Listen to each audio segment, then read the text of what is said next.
Welcome to sentence diagramming. The purpose of sentence diagramming is to give you a more nuanced understanding of the English language. When you take your college entrance exams, the ACT and the SAT, they have very picky grammar questions on them. And sometimes students don't even really understand what they're being asked, which is sad because that's their college entrance exam, and how much scholarship money you get or which colleges you can attend really depend on it. So the point of diagramming is for you to understand very complex language. But we are not going to start with anything complex. We're going to start fairly simple so that you can really get a good grounding in it before we start looking at more complex issues. So a sentence diagram always starts with a main idea line. Now, anything that is a main idea of the sentence is going to get diagrammed up here in the top. All of the details are going to end up here in the bottom. They're going to dangle down here, which is why I will sometimes refer to those as danglies, which is definitely not an English teacher term. But we are actually going to start only with the main idea line and the main idea on it. When you do a main idea line, you need to have that main idea separated into the subject side and the verb side. And if you notice that separation line, it has to go all the way through the main idea line and come out the bottom. On the first side, we're going to put the subject. And on the second side, we're going to put the verb.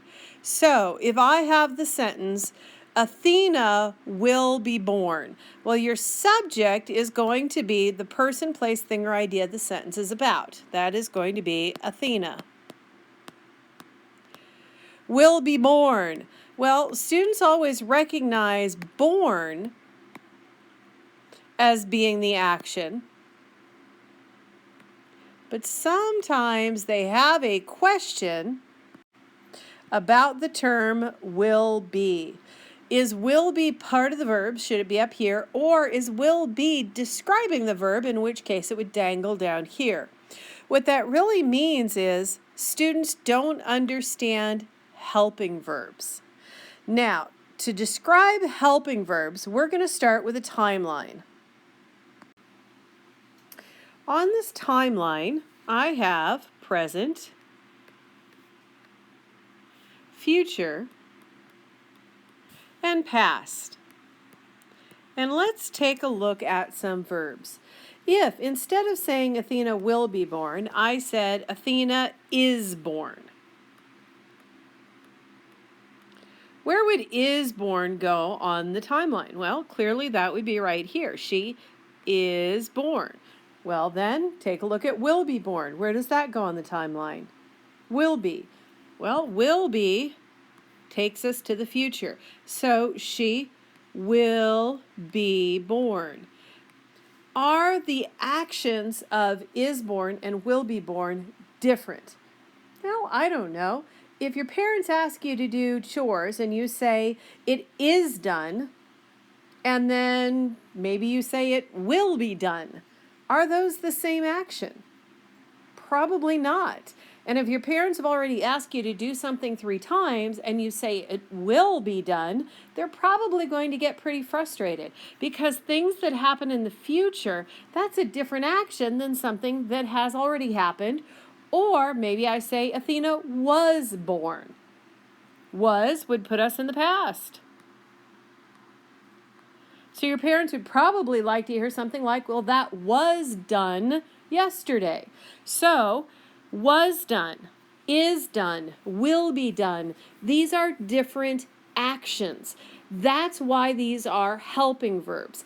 By moving the action on the timeline forward or back, it actually changes the action.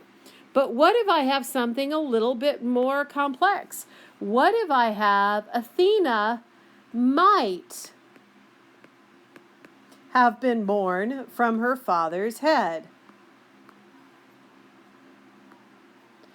Is that a different action than saying Athena was born from her father's head? Well, if I say was born, that's going to put us into the past. So I'm right here. She was born from her father's head. But how about might have been?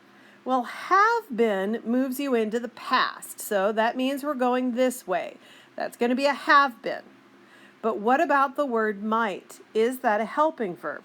Well, words like might, should, could, would, may, these words actually take you off the timeline altogether. They say this is something that didn't necessarily happen. I don't know for sure that it's on the timeline, but it might have happened. So it almost takes it off the timeline and presents it as a possibility. This action happened up here where I'm not quite sure it happened or it didn't happen, but it was in the past and it was a possibility. And so that gets you might have been. Okay, so would have been, should have been. Let's do shoulds. So I should do my homework. I will do my homework. Will do. Both are in the future, so both are going to move you this way on the timeline. Should takes you off the timeline. It says this would be a moral good. I know it would be good for me to do it, but by saying should, you're also telling me even though you know it's a moral good, you may not do it. Will do says it's going to happen in the future and I am definitely going to do it. So should do and will do are different actions. So do words like should and might and would, do they move you on the timeline? Yes. They actually move you by taking you off and saying this is only a possibility.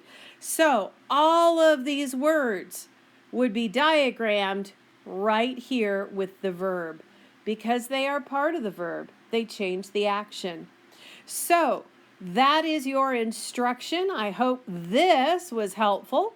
And go give a try and see how you do on Unit 1 diagrams. See you soon.